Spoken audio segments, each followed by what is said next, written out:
Hello, and welcome to my channel. Today, I'm going to be discussing about child labor and its impacts on Pakistan. Ladies and gentlemen, distinguished guests, and fellow citizens.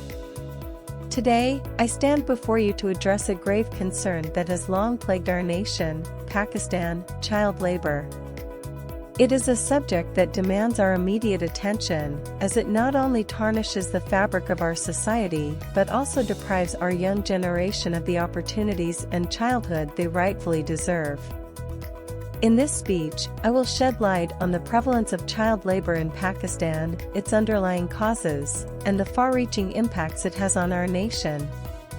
Child labor is an issue that has persisted for centuries, transcending borders and cultures. Pakistan, unfortunately, is no exception to this global challenge. It is estimated that millions of children in our country are engaged in various forms of labor, denying them their fundamental right to education, health, and a dignified childhood. Let us first delve into the factors that drive child labor in Pakistan. Poverty, undoubtedly, is the primary driver. Millions of families across the country live below the poverty line, struggling to make ends meet. In such dire circumstances, children often become a source of additional income as they are subjected to work in hazardous and exploitative conditions, contributing to their family's meager income. Another significant factor is the lack of access to quality education. While Pakistan has made strides in expanding its educational infrastructure, many children, especially those in rural areas, still do not have access to schools or quality education. This leaves them with limited choices, often pushing them into the labor force at a very young age. Furthermore, cultural norms and societal attitudes also play a role in perpetuating child labor. In some parts of our country, it is considered acceptable for children to work alongside their parents from a very young age, learning the family trade or occupation. While there is value in passing down traditional skills, it should not come at the expense of a child's education and well-being. The consequences of child labor are far-reaching and devastating. First and foremost, it deprives children of their right to a childhood. Instead of playing, learning, and growing, they are forced into grueling labor, often working long hours in hazardous conditions. This not only robs them of their innocence, but also leaves them physically and mentally scarred for life. Child labor has dire implications for the physical and mental health of these children. Many of them are exposed to dangerous chemicals, heavy machinery, and other hazardous working conditions.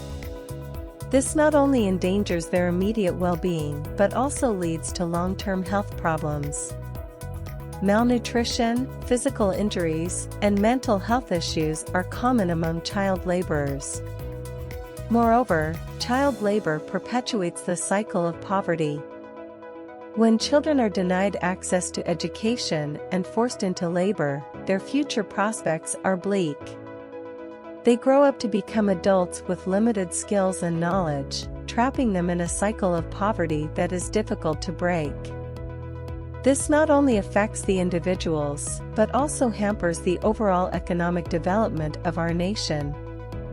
Child labor also undermines the social fabric of our society.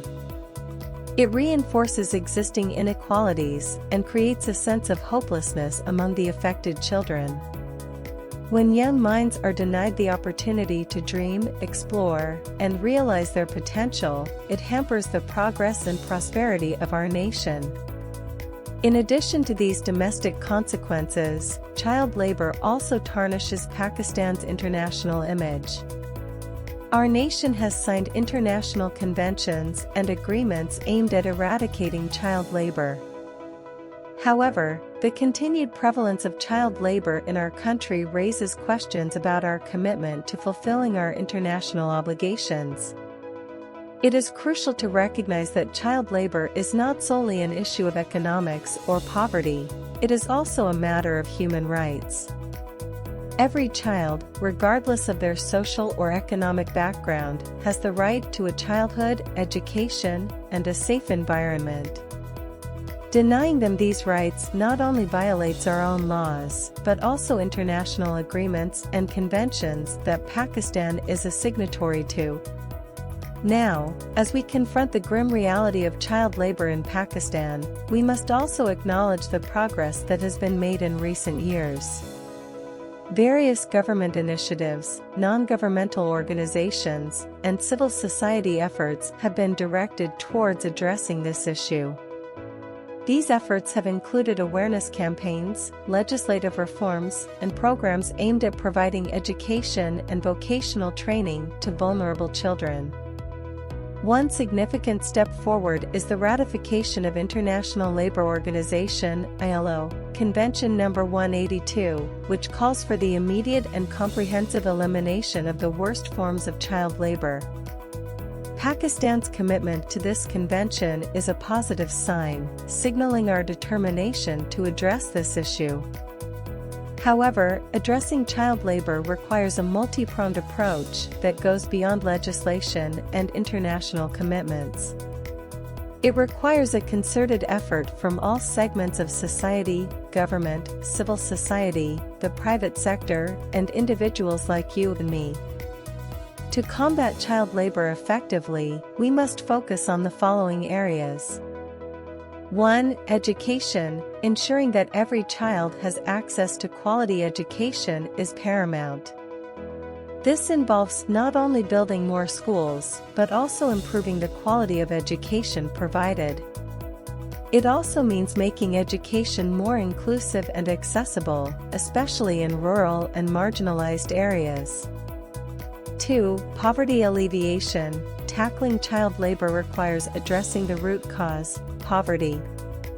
Government programs aimed at poverty alleviation, job creation, and social safety nets can help families escape the vicious cycle of child labor.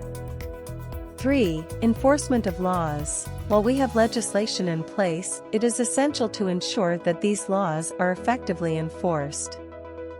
This involves not only stricter penalties for those employing child labor, but also creating an environment where families do not feel compelled to send their children to work. 4. Awareness and advocacy. Raising awareness about the negative impacts of child labor and advocating for change are vital components of the solution. The media, civil society organizations, and individuals can play a significant role in driving this change. 5. Support for vulnerable communities. Providing support to vulnerable communities, such as healthcare, vocational training, and access to credit, can help families find alternatives to child labor. 6. International collaboration. Child labor is a global issue, and international collaboration is essential. Pakistan should work closely with international organizations and neighboring countries to combat child labor more effectively. In conclusion, the issue of child labor in Pakistan is a complex and deeply ingrained problem that requires a comprehensive and sustained effort to eradicate. It is a matter of not only economic progress, but also human rights and social justice. As responsible citizens, it is our collective duty to work towards a Pakistan where every child has the opportunity to grow, learn, and thrive. Let us envision a future where our children are not forced into labor, but are empowered through education and opportunity. Let us work together to build a Pakistan where the innocence and dreams of our children are protected, where their rights are upheld, and where their potential is nurtured. It is a vision that is within our reach if we commit ourselves to the cause of eradicating child labor in our beloved nation. Thank you.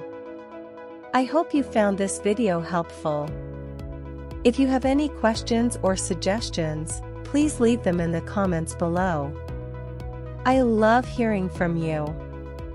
Don't forget to check out my other videos for more tips and tricks. Thanks again for watching.